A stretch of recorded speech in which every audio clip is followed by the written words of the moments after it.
Hello, and welcome to another episode of the William Branham Historical Research Podcast. I'm your host, John Collins, the author and founder of William Branham Historical Research at william-branham.org, and with me I have my co-host and friend, Jed Hartley, son of a prophet and former member of the International House of Prayer.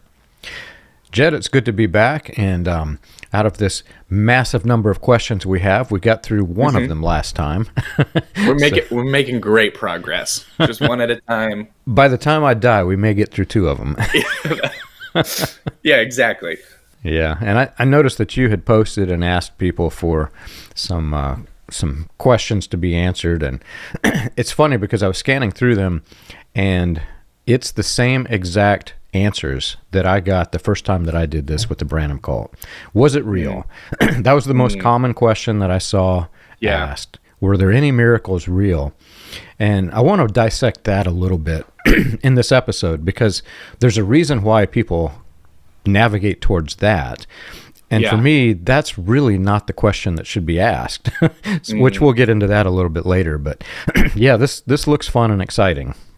Yeah. So last week we talked about a little bit, or I guess it might be a couple weeks ago, but last time that we had, last podcast that we did together, we talked about were these men who started it genuine, and did they have, what was their intention? How did it start for them? So we kind of touched on some of these questions of, was it legitimate? At least as far as were these men legitimate? But I do think that the very specific question that I get asked, and you do as well, is okay, even if the men weren't totally legitimate, even if the course was off, were there any true prophecies? Was any of it real? And I think the fact that so many people are asking that shows a little bit of what it was like to live in that world, where people can be 10 years, 20 years removed from some of these experiences, know a lot of the negative fruit, be totally disillusioned to the fact that this probably wasn't a move of God. And still there's this question of but it felt so real and it felt so genuine. What weren't there elements? There had to be elements that were genuine. I would agree. And that's one of the real problems, right? Because whenever you're in a group that has a foundation of signs, wonders, miracles, that's the attraction. That's what you're going to see, right? And I recently, I don't know if I shared this with you or not, but I came across, I'm digging into the aftermath of what happened whenever William Branham died and all of this movement. In the early makings of the Charismatic Movement, there was this transition phase. And I think a lot of people have just totally missed it, because that is one of the most important aspects of all of this. So you had the faith healing revivals, which was a bunch of signs, wonders, miracles, and a bunch of, as we've covered, some very sinister characters in it. This was not a movement of God, right? And then out of this was birthed the Charismatic Movement. And before the Charismatic Movement became what it was, C. Peter Wagner called this the third wave, and eventually that transitioned to the NAR. There were all of the people who were in this transition phase, which was a very dirty, nasty mess that everybody kind of abandoned and disowned. You had people looking for signs, wonders, miracles, such as John Wimber, who's working with Lauren Cunningham, who's working with C. Peter Wagner, Larry Tomczak, the shepherding movement guys. These are the guys that wanted authoritarian control. The shepherding movement, when it merged with the Jesus movement, there are articles out there from Testimonies from Witnesses. They had adult spankings. That's the type of movement that this was. They had adult spankings to try to keep the people in line. That's how weird this gets, right? But then after that mess dissolved, it broke out into, the different revivals, and then that became the NAR. They sort of abandoned this history, much like they did the histories of the other, predators that were in the Pentecostal movement whenever the latter rain was birthed. You had, Dowie was one of the, John Alexander Dowie basically created this whole elaborate scheme. And everybody who came after him was mimicking what he did to try to get his millions of dollars as he did. And they invaded the youth culture. So what they did was they tried to attract the youth, and the youth during this time was more about, sex, drugs, alcohol. This was the hippie movement during these years. Well, then after all of that joined together, the youth were specifically looking for signs, wonders, miracles, because this is exciting, right? And what I say whenever people ask me, was it real? Was there a miracle real? I have been to great magic shows, and it's a stage act. I go in knowing that it's a stage act. And Chris Angel, he's probably outdated now, but he was by far my favorite whenever I was watching the magic shows. Chris Angel was phenomenal. This guy could levitate, man. Well, in the healing revivals, I actually get people who were there during the early years, and they said, could little David Walker really levitate in the healing revivals? Because that was a stage act, man. They're bringing magic into this. Yeah. Whenever I leave these magic shows, I don't leave thinking, wow, I wonder if that was real. Did they do it? I go thinking that was really entertaining, and I might go back again sometime. But what they've done is they've twisted all of this together where it's this mess of religion and gimmicks. A lot of it is gimmicks. And so when people leave, they're not asking the right question. They're not asking, was this a movement by God? They're saying, were the tricks that we saw real? And here's where it gets really difficult to untangle. Some of the things that they witnessed were definitely tricks. Other things, there were things that can't be explained. I'll say it like that. There are things that just simply can't be explained. Most of them that I have investigated, I can say the way in which they eventually came to be was nothing like how they originally started. And so the question and the hype becomes greater, which we'll get into that later. I loved everything that you were saying there, but specifically, can you show me the second one that you held up, the invading the youth culture? We probably need to do another episode just on this specific thing at some point. We're answering questions and we're getting more questions as we go, so apologies to everybody. But there, so many people have been asking too about why is it so focused on the youth? Like right now you have these churches, Bethel, IHOP, Morning Star to some extent. These churches really thrive on youth movements. YWAM is like this too. And there's questions of why is it so focused on the youth? But I love your thesis that you were kind of putting together of it's the spectacle especially draws in young people. The spectacle of it, even with the music, this makes sense with the music too. You go to Misty Edwards concerts and they really are like, concerts. They're very big in their spectacle and everything like that. So I get your analogy with the magic show too. Is I literally was going to give the exact same analogy of a magic show, because it is frustrating sometimes when people ask me, was any of it real, about my dad specifically. It's like if my father was a magician and he was doing a bunch of tricks and I know, hey, there's a rabbit that he has under the table that he's pulling out of the hat. And I explained to a bunch of people, no, this is how this trick goes. And no, he didn't really actually teleport. There was a mirror there, or there was this.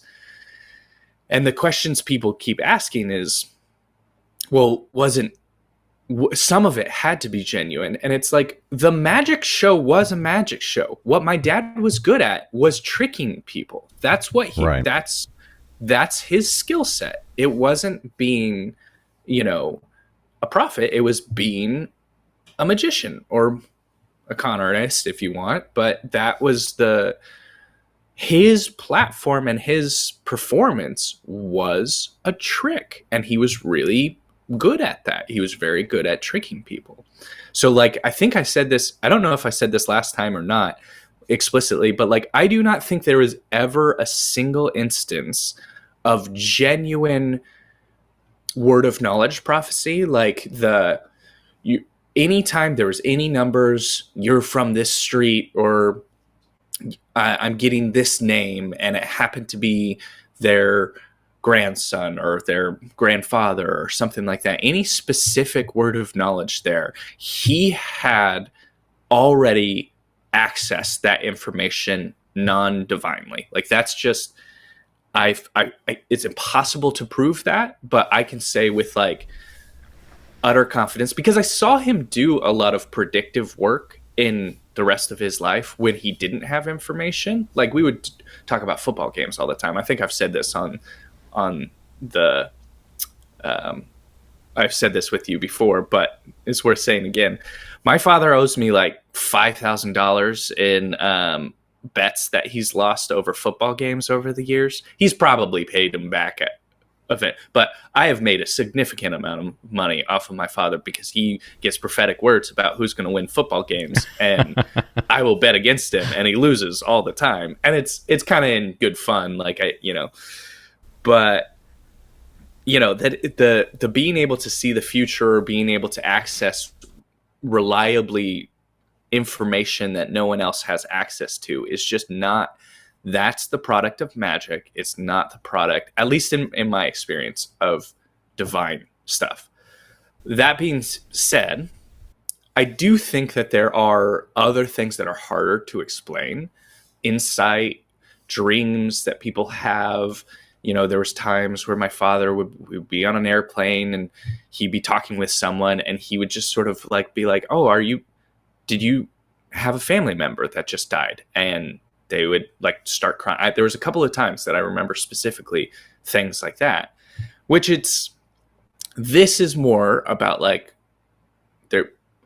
is it spiritual? Is it just good intuition? I don't know, but there are definitely people in the world who are good at this sort of behavior. It's not just Christians. I've seen other people do this sort of behavior too. Like my little sister is probably the best of this, where just that sort of like calls you when you need to talk with someone. That's sort of like, I've seen a lot of that stuff, and I know that mattered to a lot of different people, but I totally agree with you where the question of it's just not the right question. Asking whether or not the magic tricks were real, it's just going to always lead to a frustrating answer, regardless of whatever answer you hear. You're either going to hear me say, no, none of it was real, and you're going to be frustrated because you're going to still want to find more, or you're going to get some answer that, yeah, sure, maybe some of it was real, and then you're going to be in a frustrated place where it's like, well, what does that mean?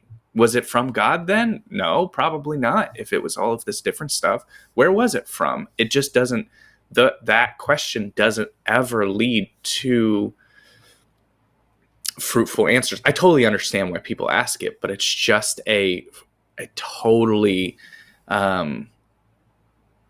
disoriented way of looking at the situation, in my opinion. So I'm going to open up a little bit more than I usually do, which I've done this twice now with you. Yeah, it's the questions. I guess, So I try very, very hard not to express my own religious beliefs, because I try to keep it sticking with the facts, the history. I try to avoid opinion, and for the simple reason, I don't want anybody to fall in hero worship. The whole thought of it just disgusts me in a bad way. It really, really disgusts me. But so here's the thing. I have talked to multiple people who knew Paul Cain. Yeah. Multiple people have told me that before he did this name and address trick, that he would go sit in his hotel room and read stacks and stacks of phone books. Not just one person, multiple people have told me this. Can I prove it happened? No. That's why I don't have it in any of my books or on the website. I can't prove it. But in the mouth of 2 or 3 witnesses, 2 of whom would have known, I can say with assurance that according to the biblical mouth of 2 or 3 witnesses, this happened. I can say it like that, right? But here's the thing. I have prayed for people, and I have prayed for people that I did not even know where they lived. They were in church. They needed prayer. I prayed for them. I watched those people get better. Did God heal them? I'm going to let the listener decide. Was it God, or did they just get healed? But God did not need to know their name and address to heal them. That is absurd and ridiculous, right? So back to the magician's trick analogy. If you go in there and the magician calls somebody out of an audience and says, "You, come up here. I know your name," and the person comes up. Well, if you go to one of these stage acts, it's in the back of your mind that likely this person was planted in the audience and they came up and they're part of the stage act. That's what goes through your head when you're in a magician show. But when you're in the stage act of a church, ironically, that's not the first thing that comes in your head, which is funny. So a little bit of history on this name and address thing. It is the most absurd thing that I have come across in all of my research. This is ridiculous. But here's the thing people don't understand. Whenever William Joseph Seymour was in Los Angeles, the Azusa Street Revival was starting, he was collecting names and addresses. Believe it or not, he was collecting names or addresses. There's actually a documentary that talks about this, because there is a heck of a lot of money in those names and addresses, because it was the early form of what's a database. He had a database of names and addresses. And his partner who invited him there, I think her name was Lucy Farrow, if I remember correctly, she stole his name and addresses, which is kind of another funny story, right? But this was a gimmick that started with John Alexander Dowie. He had collected all of the names for his Leaves of Healing magazine publication. So he could ask these people for money. He knew their names. He knew their addresses.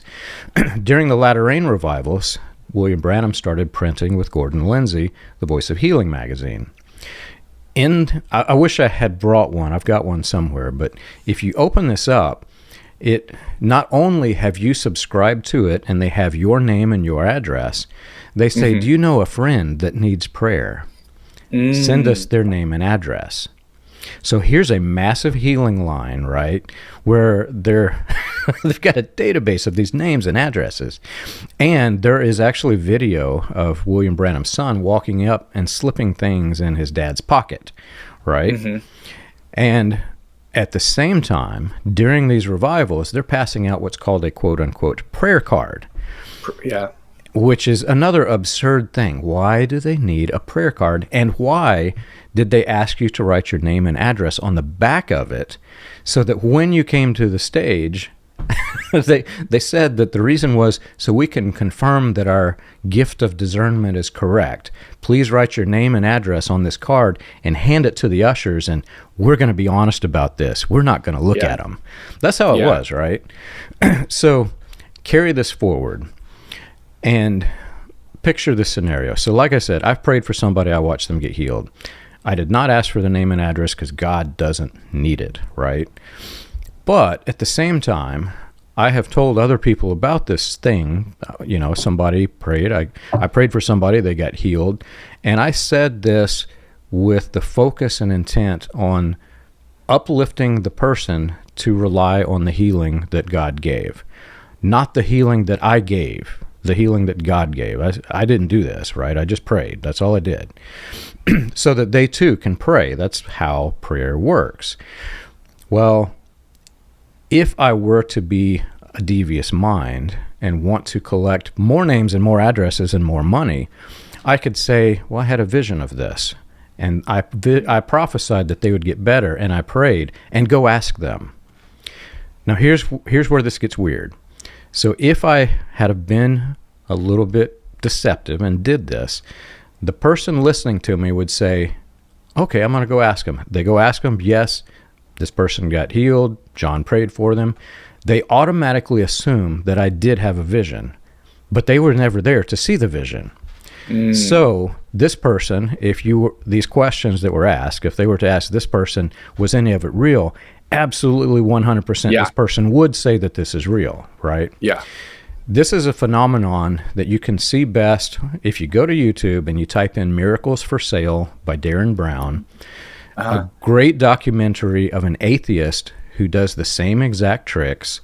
He goes up, he gets the whole auditorium. People are interviewed as they're leaving, and they're saying, yes, this man healed me. This is a man of God. And this is an atheist, right? And at the end of the series, he stands up and he says, look, everyone sitting here, I want you to know, I'm an atheist. The things that you saw were all gimmicks. They were all tricks that I did to boost your faith in me so that, number one, you would believe whatever I told you, but number two, your bodies have a tendency to heal itself if you get into the right mental attitude.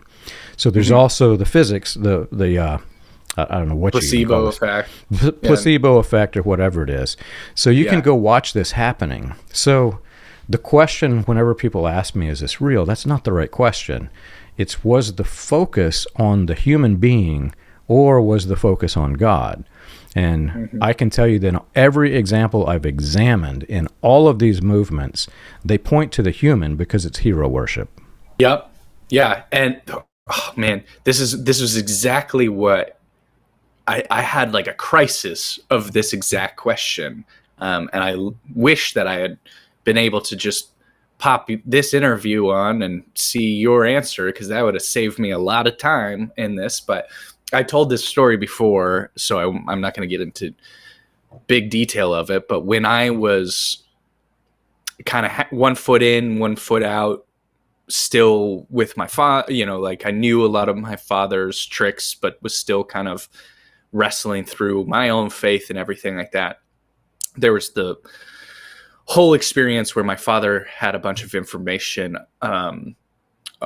on papers that I had written and specific information on my life that I wasn't aware that he had. And he came and gave me a very specific prophecy, and I had no idea how he got it. Turns out I had logged into a computer that he was then using. So he had my keychain and had all of my information, which was my bank account, my all of my emails, all of the documents that I was sending in for the college that I was attending at the time and stuff. And so he was using that information to then give me this sort of magic specific word. But the crux of, like, I think the big moment for me is when I didn't realize how he had done it yet. The magic trick hadn't been revealed. I knew that he was a magician. I'd seen that he'd done it before, but I didn't know how he had done that particular one. And it was driving me crazy. And I called up my mom at the time, who had recently just separated from him and was very in the process of kind of disillusionment with not just my father, but the whole world, and was very critical and had seen also behind the scenes of all of my dad's prophetic grift and everything like that. And I asked her, what do I do with this? Is this, how does he get this information? And she was like, I have no idea. And basically she got to the like, well, what if it was real? What if it was not a trick? What if it was, he did get this information? She was kind of getting to the same thing that I think that you were at. It's like, what's the fruit of this? You can dismiss this because it clearly comes from a negative space. He's clearly trying to manipulate you. Like he's trying, and she didn't say it in a sinister way of like, it could be supernatural. That doesn't mean that it's from God. Like that was her statement, was that even if it was real, it doesn't mean that it was from God. She didn't mean like maybe Satan gave him this. That I definitely heard that I was like, oh, what if it's just demonic or anything like that? But I think that the wisdom that she was trying to share with me in that moment was similar to the wisdom that you're giving, where it's like, it doesn't matter if it was real. It matters in some respects, but it still is if the fruit of it is unto the glorification of man versus the glorification of God, or, for the good of the person who is hearing it in a redemptive way, like if you pray over someone who is sick and you believe that they're going to get healed, and you get them to believe in themselves and to work for it, not in this sort of divine, miraculous, God's going to heal you, don't even worry, don't do your cancer treatment, change your diet, God's going to intervene. That's one thing. But if it's like, I believe, I have confidence in you, I have confidence that God has a plan for you, you motivate the person, there's a lot of good, healthy fruit that comes about of that, of people feeling encouraged.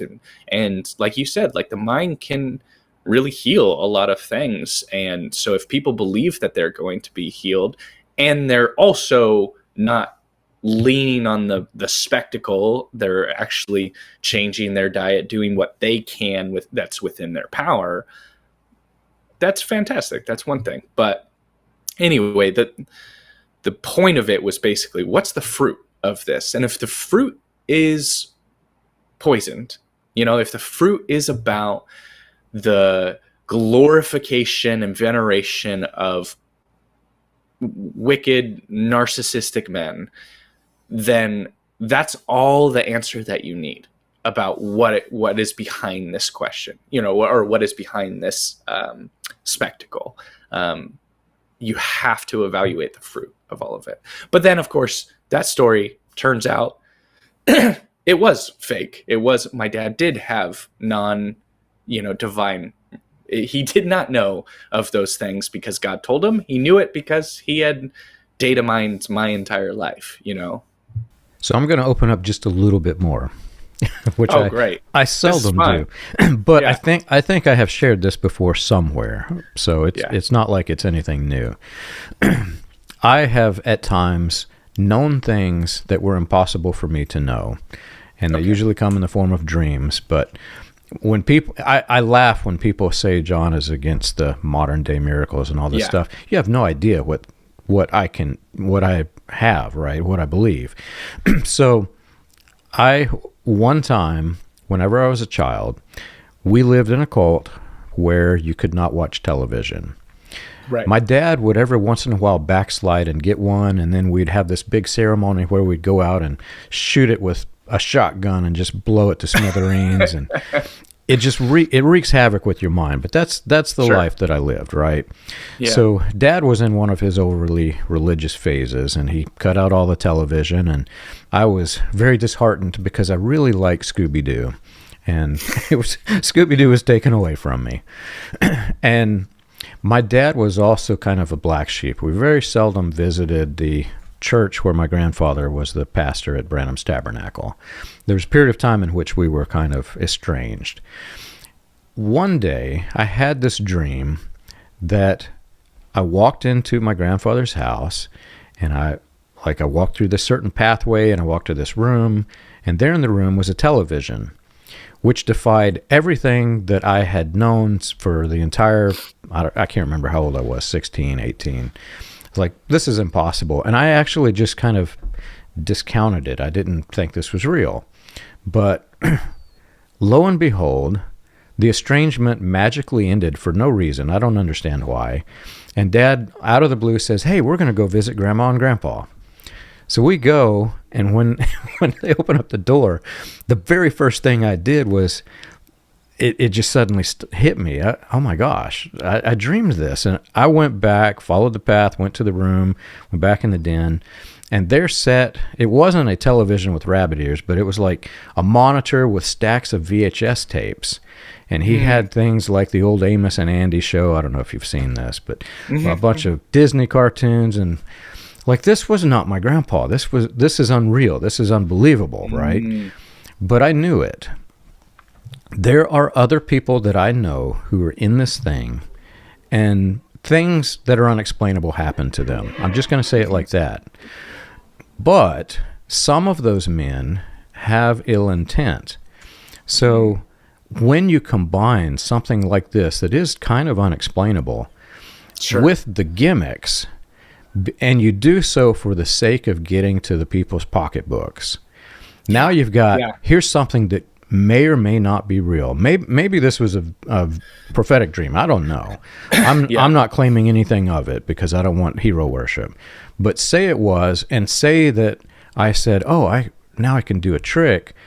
I wonder how I can amplify that trick and get to people's money.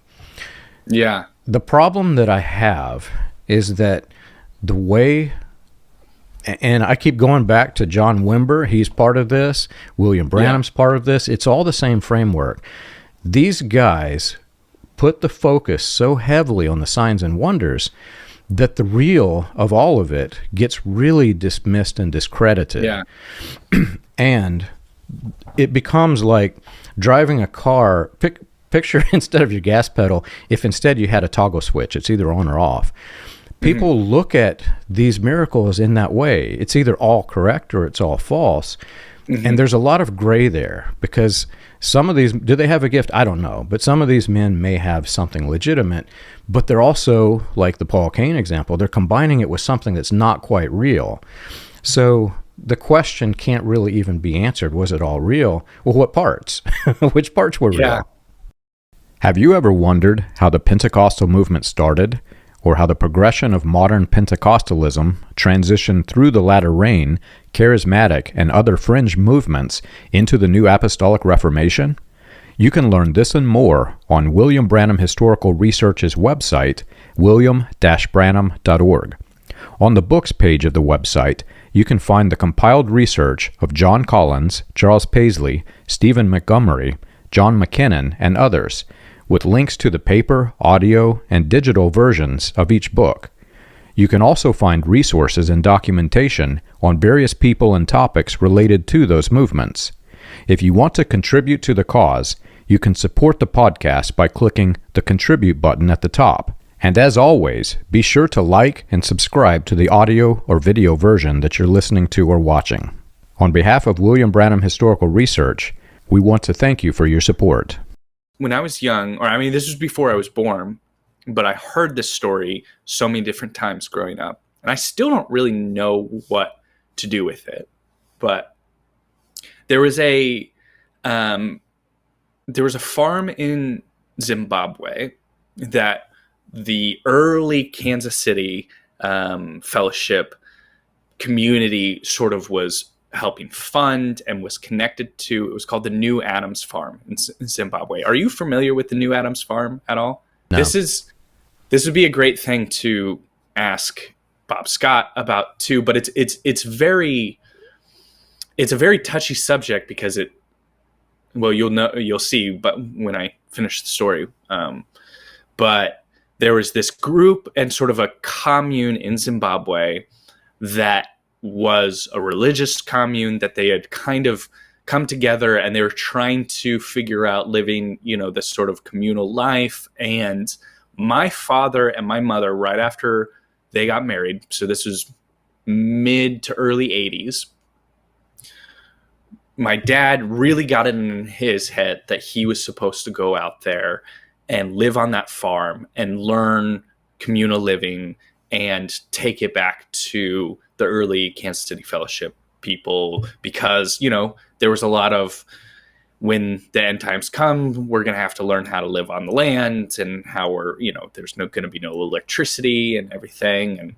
And so this was sort of an opportunity to go and see and live that lifestyle.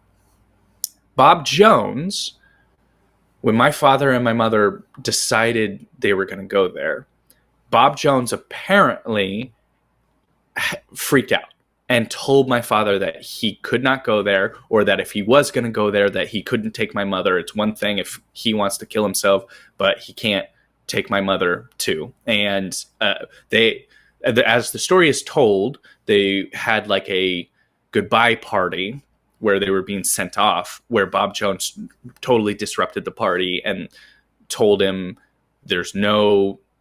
you should not go. It's not in accordance with the Lord. This is not the place that you're supposed to go to. And my dad said, to hell with you, we're going. And they went.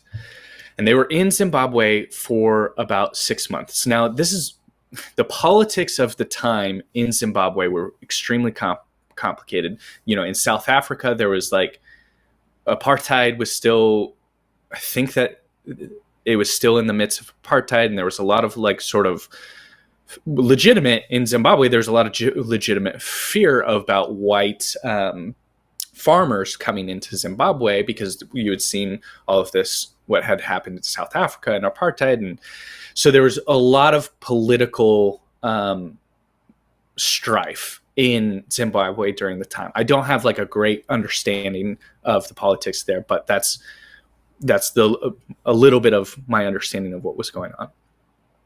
And there were dissidents, is what my father and they were called dissidents, that were tribes that were close to the New Adams farm, who had already sort of like warned them to leave. It's this commune of primarily white people who are living on this Zimbabwe farm, and they had been warned to leave.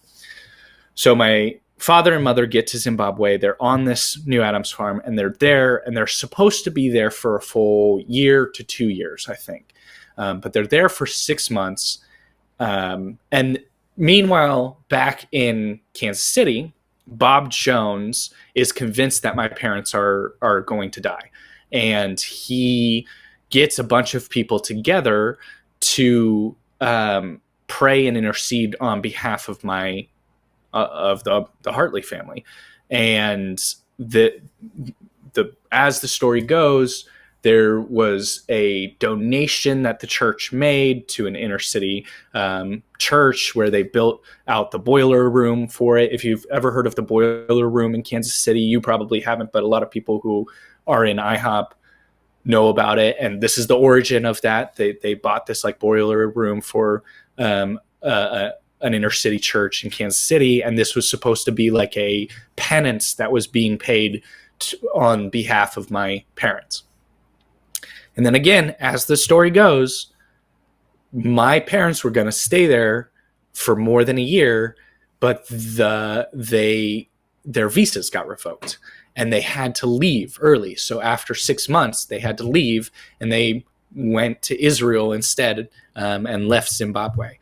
And then 2 or 3 months after they left Zimbabwe, a group of dissidents came in, and this is true. This is like I have verified all of this. A group of dissidents came in and killed everybody who was on that farm, killed every single one of them, except a little girl who they like gave a note to give to the government. Again, I can't remember exactly what the politics of it was, why they killed them all. But the important aspect of the story is that literally everyone who was on that farm was killed, besides this one girl and a little boy who escaped and ran into the bushes. And I know Bob Scott was like friends with a lot of these people, and it was a super dramatic thing that happened, absolutely heartbreaking.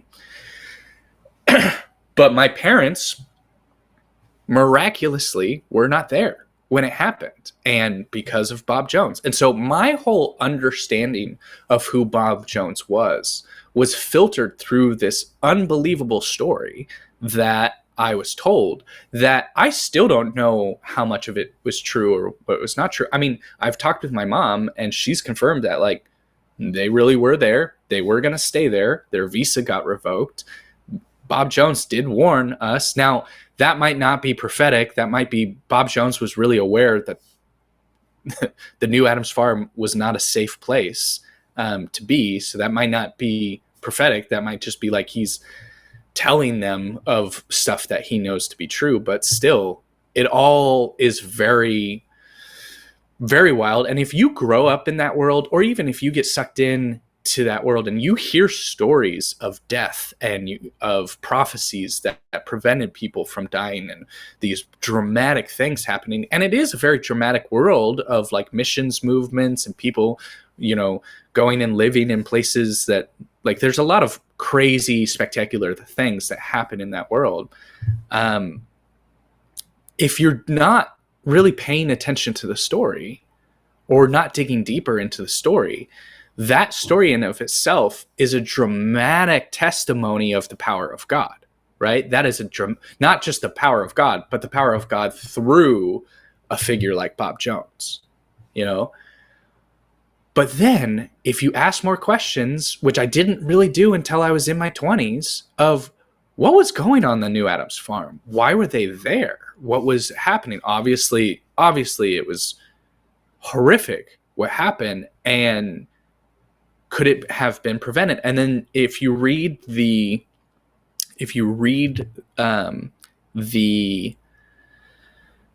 account that was given by Ernie Gruen, the report that was about the practices of Mike Bickle and Bob Jones, in it, there were testimonies of people who lived on the New Adams farm, and there was a lot of suspicious things that were going on in the New Adams farm, where people were being isolated from their community members at home, and like they weren't allowed to contact other individuals. I don't know fully what was going on there. I don't even know partially what was going on there. But to me, I think that this represents, like, because there was this sort of like spiritual thing, all the deeper, more important questions of, are we putting people in danger? What is going on here? What did Bob Jones know that he shouldn't have known? Why did Bob and my mom, why did Bob Hartley and why did my parents go out there and put themselves into danger? Like my mom asking questions about the decision making of my dad, and like that never happened. And then later, it turns out like, oh, he does make a lot of irrational decisions that are unsafe, and all of these bigger questions.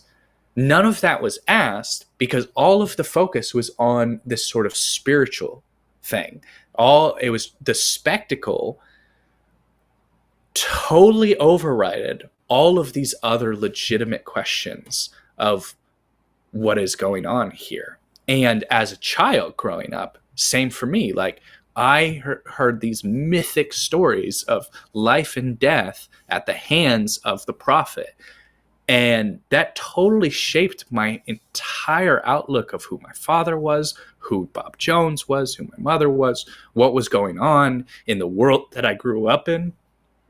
And all of it, I mean, so much of it could have been changed and different if the glitter and glamour of the magic had not been the focus of the story. Yeah, I know exactly what you're saying. Not to that extreme of an example. I don't know that anything could top that one. But I've been in family settings where we're all sitting around the dinner table and, family member X starts telling their spiritual tale.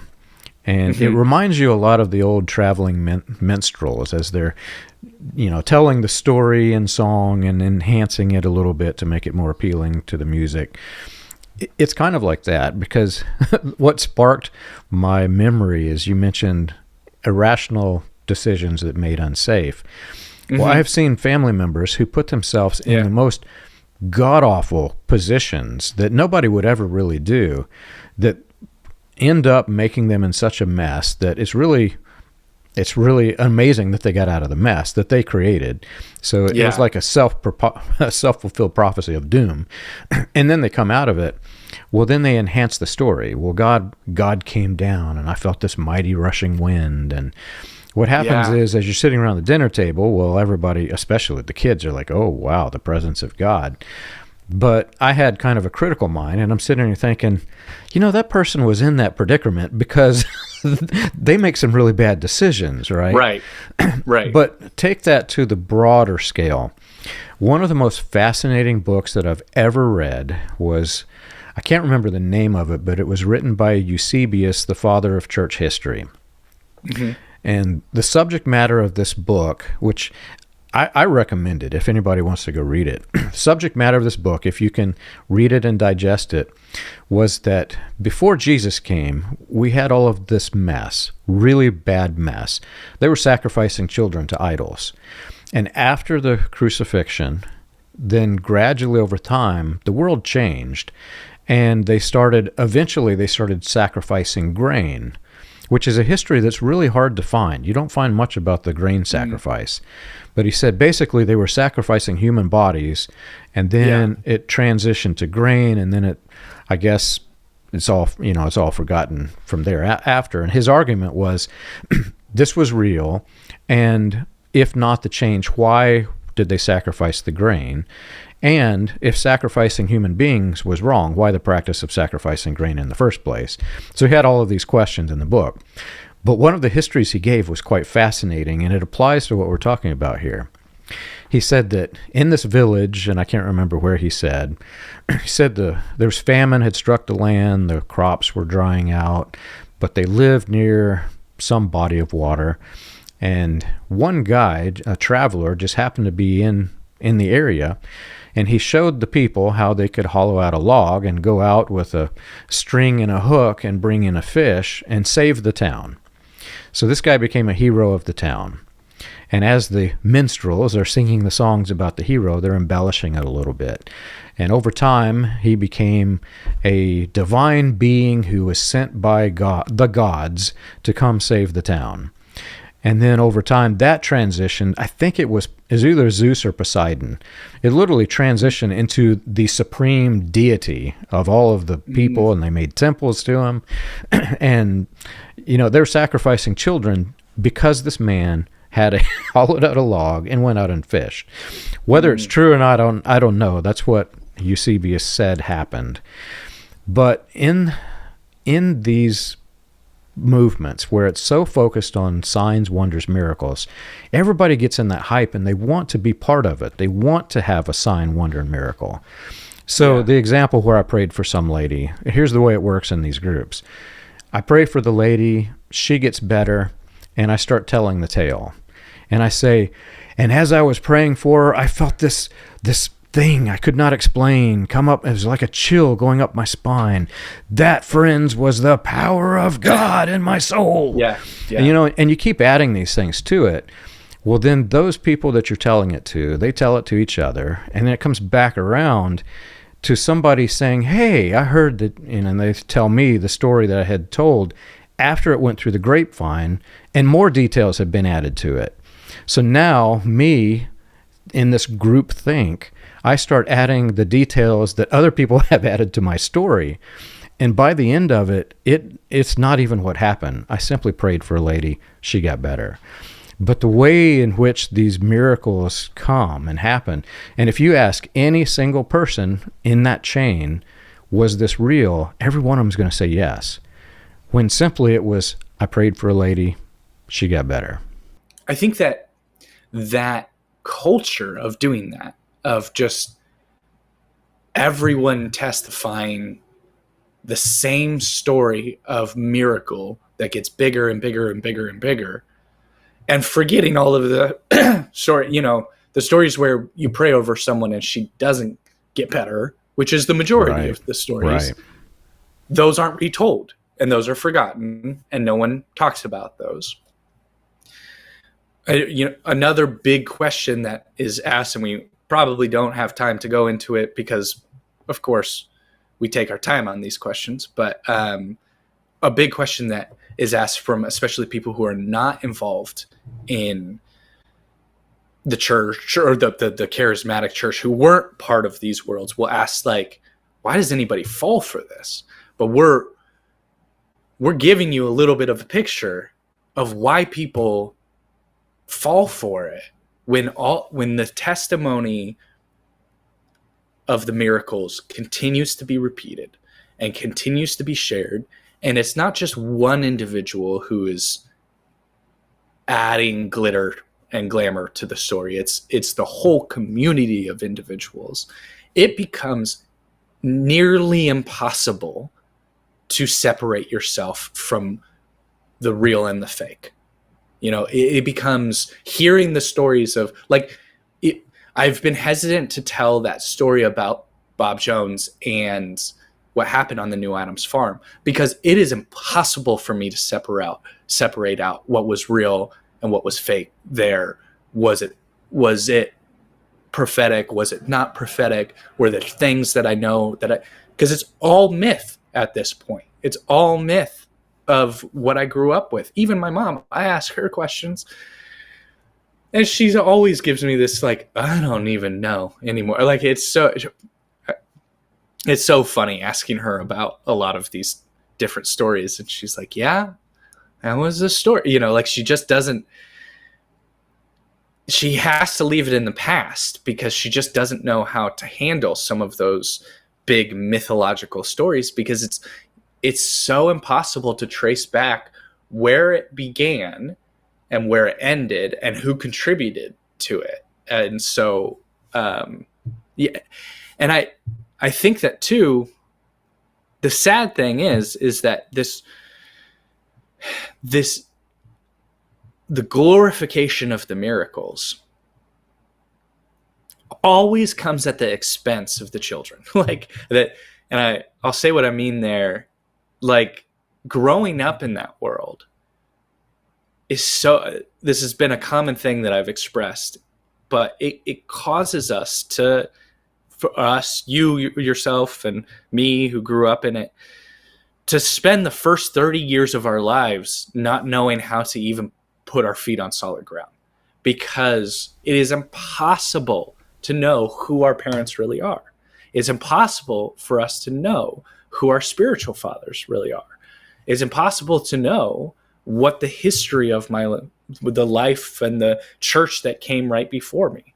You know, the Kierkegaard, this is a little philosophical, but Kierkegaard talks about the teleological suspension of the ethical, and like faith being a purpose that is above ethics, that God calls us to do something, and that supersedes what is good. It supersedes what is rational. It is the divine. And his idea of that and representation of that is the expression of faith of Abraham going and choosing to slaughter his son, human sacrifice that God is calling him to do. And that, you know, of course, we know the story that Abraham doesn't end up sacrificing his son, but he was willing to, and he was there, and God stopped him before he killed Isaac.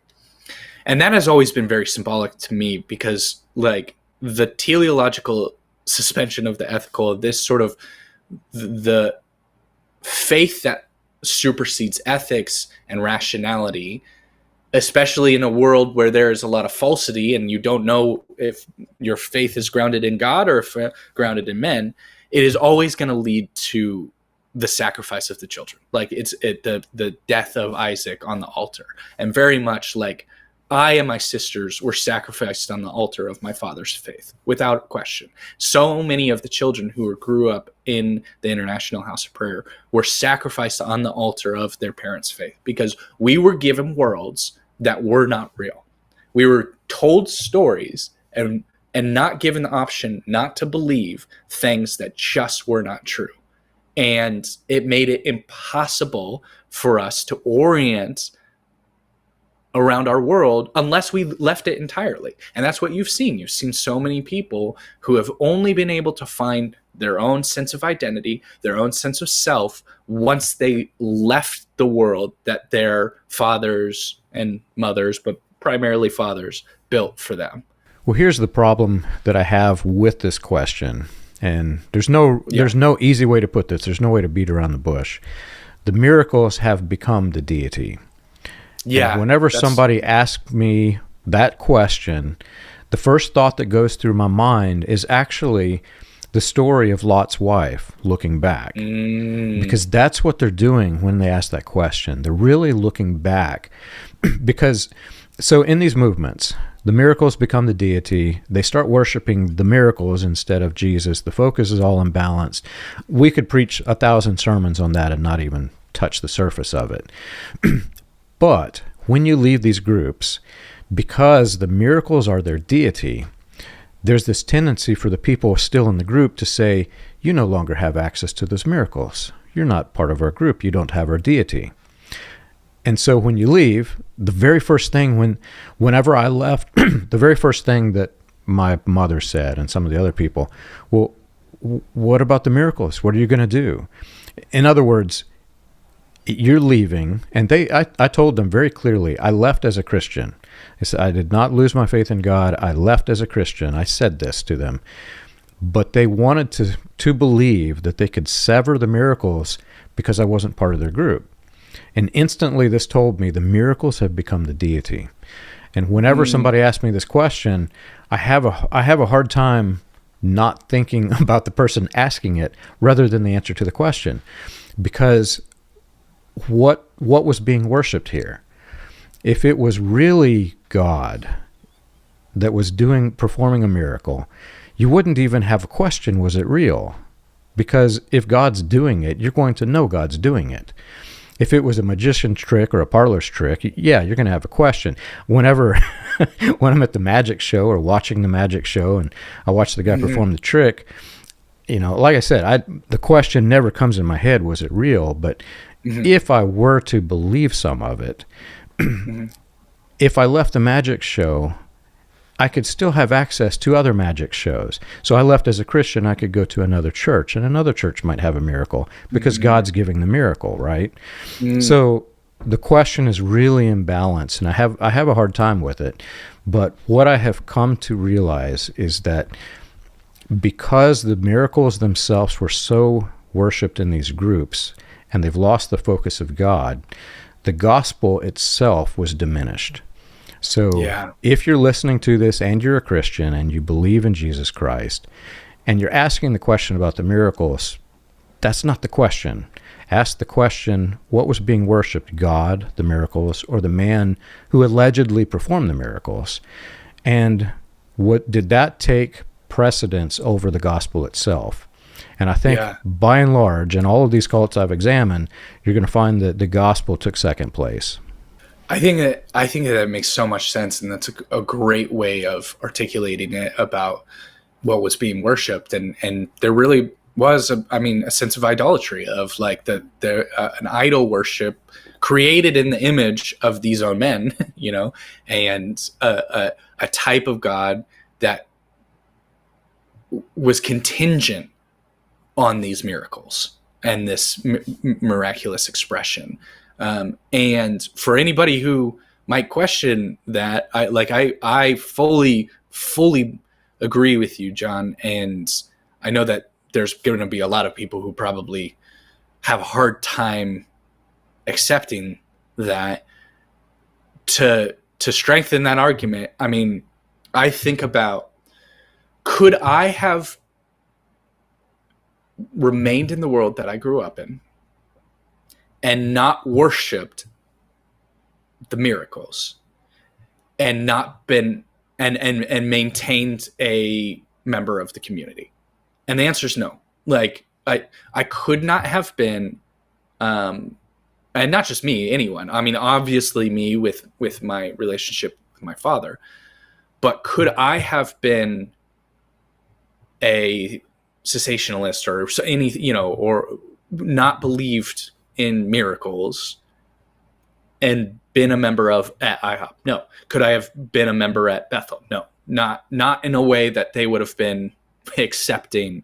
I wouldn't have been able to ever speak up front. I wouldn't have ever been able to, maybe I would have even gotten kicked out of the high school that I was in, especially if like the high school were having all of these miracles going on during the awakening and people are prophesying at our actual school. And if I got up there and said, hey, none of this is real, I would have had to leave the school. There was no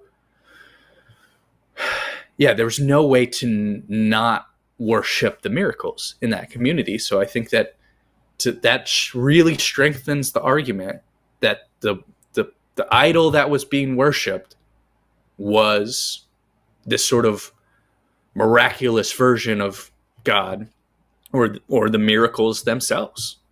So we're right at an hour, and we've got through now yet one more question out of this list of questions. We teased another question of why do people fall for it. We did tease, yeah. So we're have to get in the right direction. We'll have to get into that one next time. Yeah.